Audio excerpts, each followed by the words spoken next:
Bayou Time Sports is brought to you by Terrebonne General Health System's Community Sports Institute in conjunction with Barker Honda.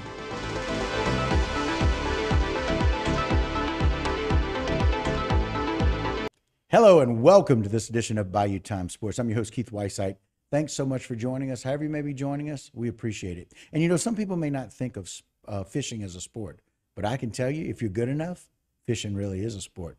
And if you can enjoy it like these guys have and will, then doing it for the right reason and making sure that we're going out and enjoying sport and fishing for where the money goes and who it helps makes all the difference in the world. Always glad to have with us some of the people that have served, and they have given way more than just service to our country. Some wounded warriors. We welcome into the program Mr. John Cadillac. Welcome to the program, Wounded Warrior. Thank you, sir. Appreciate you being here. Darren Santini, you've seen before. Welcome back, Darren. How are you? I'm doing good. Thank you, sir. All right. Sitting next to him, somebody else you've seen before, Mr. Kenry Foster. Thanks for joining us. Thanks for having me. All right, guys. I never want to do this without people getting to know you. John, let's start with you. I'd like to know a little bit about your story and kind of what led to you to work with the Wounded Warriors. Well, I served in the Marine Corps for 6 years and then had a break in service and went back in the Army. Did 18 in the Army. My last deployment, I broke 2 vertebrae in my back. And so I was medically discharged, and after being in the military for so long, wearing the uniform, I didn't know what I was going to do after I got out of service, And during my transition, it was really hard because I was really searching for identity, as well as struggling with PTS and some of the other things that are common to soldiers. That's what I really struggled with. Well, Wounded Warrior Project really helped me figure out that identity. They made me feel like I wasn't alone. I heard other guys that were a little bit, further down the path to healing than I was, and I loved the bright picture at the end that they could paint for me. So I was an alumni for 3 years, and then I got offered an opportunity to come work for Wounded Warrior Project and help other veterans that were struggling. And it's my honor to be able to continue serving other veterans the way people did for me. Wow, John, you skipped right over 24 years. Oh, by the way, I did 6, then I did 18. That's just... Listen, I'd like to say it's unheard of, but we're about to hear some stories as well about people who have dedicated their life to taking care of our freedom. And the fact that you were injured and 2 vertebrae, I don't know what broken vertebrae is like. I know what having back problems is like. And it can completely interrupt your life. And then coming back and kind of feeling lost, right? The Wounded Warriors made that difference for you for 3 years, right? They did. And now you get to make that difference for others. So I appreciate it. Thank you. I could say thank you for your service. That's not nearly enough. Thank you for your service and all the things that you've done and continue to do. I appreciate it. Darren, tell us about your story, man. Well, I was injured in Iraq in 2005 by an IED roadside bomb, and I was medevaced out of Iraq, and then I spent the next 3.5 years in the hospital at Fort Polk and Fort Sam Houston in San Antonio. And while I was in San Antonio, I met a guy who was part of the Wounded Warrior Project team. He and I would talk regularly, and I figured that my career in the military was over thanks to the injuries that I had sustained. So I decided that at that time God had given me a second chance to.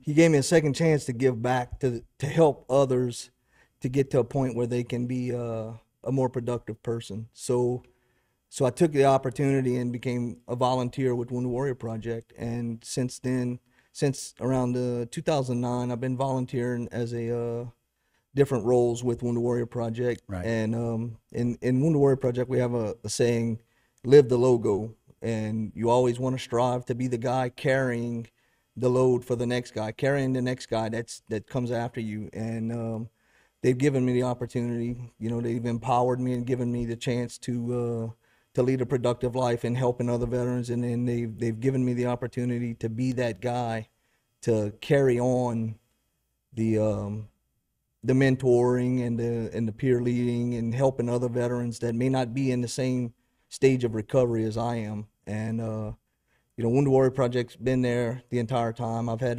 27 major surgeries since '05, and every single one of them, Wounded Warrior Project's been there for me after every one, in some way or another. And I feel that it's my obligation to give back to my fellow warriors that may not be in the same stage of recovery as I am, and I want to make sure that these guys and gals have the same opportunity to live the logo and become that guy carrying the load for the other guys while they recover. And you mentioned several times, people do that. They recover at different stages, different times. And it's grief recovery, right? It's loss of something. And you've identified and declared it quite well. 3.5 years, 27 surgeries. Yeah. A few more to go. But the attitude that you have about that probably got set in stone way back when you had that consistent mentor, right? Yeah. Or mentors throughout your process. And that's what makes the difference, right? Correct. And so now you feel compelled to be able to do that for others. Listen, you don't need to do anything other than be present. That's what you got. Just being present is a remarkable telling of a story already about hope and about not giving up and about keep fighting, talking about the logo, right? Correct. Being able to do that. And so it's remarkable to me as you kind of recap your story. Mr. Kenny Ray, we didn't give you a chance to talk very much, man. I apologize. Tell me again your story so people at home can hear that. So I spent 13 years in the United States Marine Corps and 11 years in the Army. I had a very good, prosperous career. I didn't have as many injuries, physical injuries, as a lot of the veterans that you may talk to. Great career. Everything was going well until May 20th, 2008, when I watched my office partner shoot himself. And that really brought back some memories from my time in Iraq. And it really turned my life upside down. But I was talked to about joining the Wounded Warrior Project, and I didn't want to do it because it's like, I don't have a missing limb. I'm not injured, but what I didn't realize was that not every injury is physical and you can see it. I had injuries. I had a lot of mental issues. Several times I've walked to the back of my property and thought about taking my life. But for me, that wasn't an injury. And then one day, believe it or not, Darren Santini and another friend, Daryl Lewis, told me I should join the Wounded Warrior Project. And I didn't want to join because I'm like, I'm not injured. I don't have a Purple Heart. I didn't break a leg. I didn't get blown up. And they were like, no, you need to come to a peer support group meeting and you'll see what it's all about. And Darren talked about living the logo, and that's when my journey started. I was that guy being carried, and I didn't realize that I needed it. And once I started going to the peer support group meeting, I realized there were a lot of veterans that had the same problems that I had. And due to the Wounded Warrior Project, they were able to send me to various programs where I got a chance to sit down with other veterans and realize, hey, they have some of the same issues that I have. Then I was able to start networking and realize, hey, there's treatment for me. And I actually got into treatment. Well, then I started feeling better.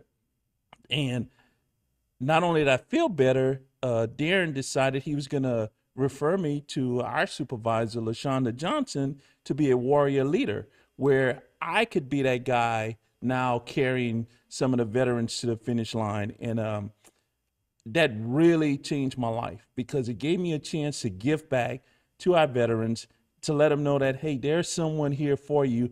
And the Wounded Warrior Project has a lot of good resources that can help you. And that's my story. And I'm here today because of the Wounded Warrior Project. Well, we're glad you're here. It's interesting, a couple of things that you said. It gave you some purpose, and it lets you know you're valuable. Yes, and you don't have to have a wound that somebody can see to be wounded. That is correct. And so, it's really interesting. A lot of times, and this is one of those things that's kind of biblical, we talk about the arrogant healer versus the wounded victim, and so very often we don't want to be that arrogant person. It's okay to say, I'm injured, and be able to get the help, right? Sometimes we need somebody to carry us, and now you're carrying others. That's what it's all about, right? And so as a social worker who really takes pride in getting people what they need, Thanks for being everything your comrade needed. That's a big deal. Changed his life. Probably saved his life. Yeah. And that's a really big deal. And that's what the Wounded Warrior Project is about, right? Yes. Making sure that these other warriors understand that just because you're wounded doesn't mean you don't still have value. You can be all you still want to be, even if that's a little different, and still be valuable to other people. And that's important. And we get a chance to celebrate that down here with an outstanding fishing rodeo. So we'll just start with this. John, I kind of want to know how you've experienced this so far and what you've thought about this fishing rodeo for the Wounded Warrior Project over the years. So this is going to be the third year that I've been involved in it. Year 3, all And right? as a staff member, I pitch in on some of the logistics, like selecting the warriors to go, work in partnership with the Terrebonne Patriots, and organizing. They do the heavy lifting. Like, I get to come in and do the fun part. Right. But I can tell you, working for Wounded Warrior Project for six years now, we do all different kinds of events for the warriors and their families. If you can dream it up, we've probably done it. But it's really hard, being a nonprofit, being able to provide this quality of an event on our own budget. Right. So the Terrebonne Patriots coming in and raising the money for this event. I mean, the local community inviting us in and showing how much they care about the warriors. I mean, it's invaluable. The relationships that are going to be made this weekend, set aside from the great fishing and the hospitality here in Houma, I mean, you can't beat that. We couldn't buy that. Right. So Danny and his team do a fantastic job. He never wants to come up here and sit and give the accolades to he and his team. He always says it's everybody else. Danny's one of those leaders that makes things happen. It's really interesting as all three of you told your story. Each of your stories were about somebody listening to what you need, somebody being there, and then you doing that for others. That's what Danny and the Terrebonne Patriots have always done. They look for the need, they're present, and then they help make it happen, and they don't want any credit for it, right? Very similar to what I'm hearing in these stories. This 13th year that it's going on, and help with Terrebonne Patriots. Talked about them a little bit. Darren, how long have you been involved? Probably Almost 10 years. Yeah, At least I'm about 10 to say years. probably double digits. Yeah. I can remember talking with you for that long about it, and so we're very glad. Tell me the first experience you had and what it felt like.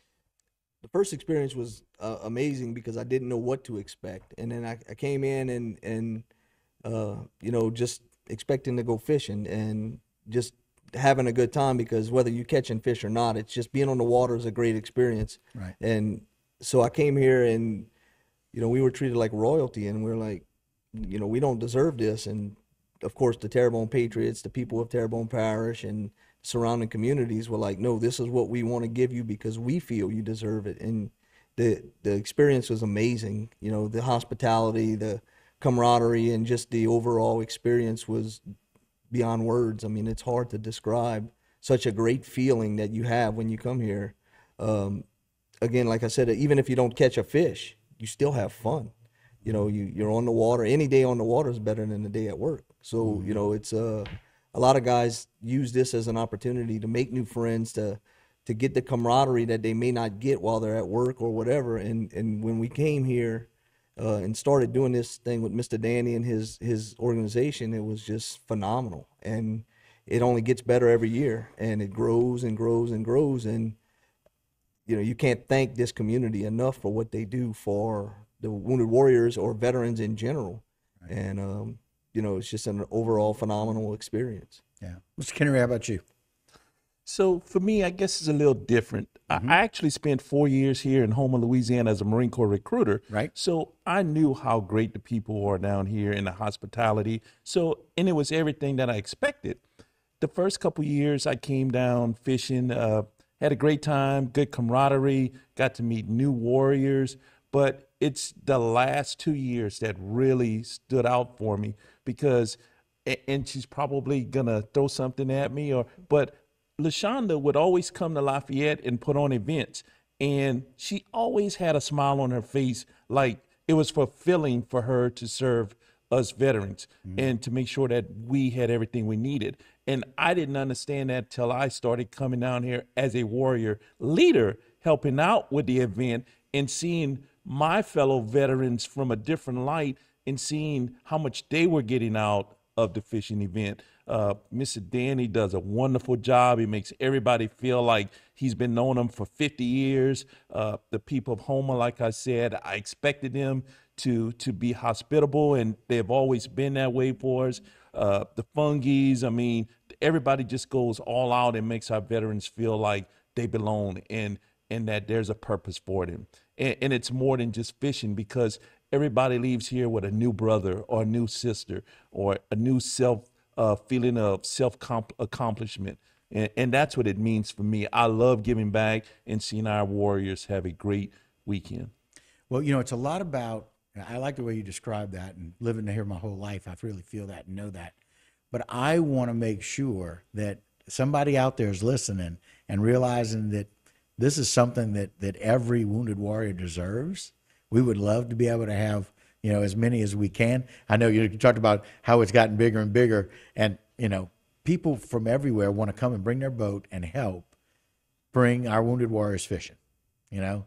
And so I've heard time after time about some of these wounded warriors. They just didn't know what to expect, but once they came, it really made a difference. I love the fact that, Kenny Ray, you're seeing that in a different light, and you're seeing the value of what it brings to other people, both as you experience it and then as you help.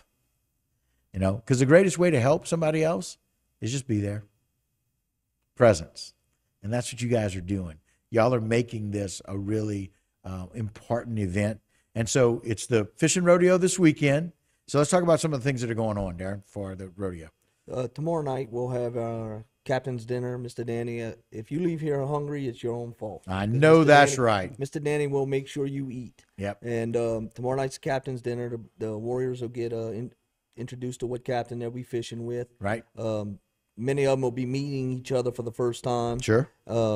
You know, and starting those bonds of becoming friends and brothers and sisters in arms. And then from there we'll go fishing Saturday. Right. And come in and have a little lunch Right. at the dock, and the then marina. come back to the hotel, and then tomorrow night have or Saturday night Right. have a nice shrimp, crawfish, whatever Mr. Danny gets his hands on, Right. and Some eat like a seafood. king, and just enjoy camaraderie and the hospitality of the Terrebonne Parish and its residents. And so if anybody out there is watching, I just want you to know these guys are sharing with you what kind of experience it can be like. And so wherever you are as a wounded warrior, we know that Danny and the Terrebonne Patriots are going to find a way to get you here.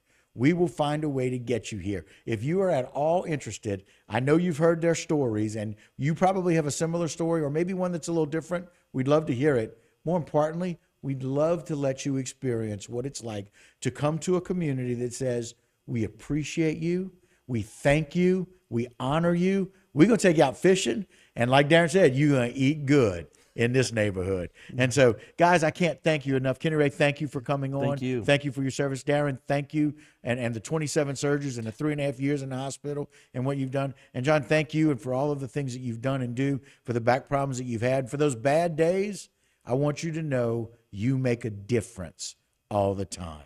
So keep fighting the fight and keep honoring the SEAL, right?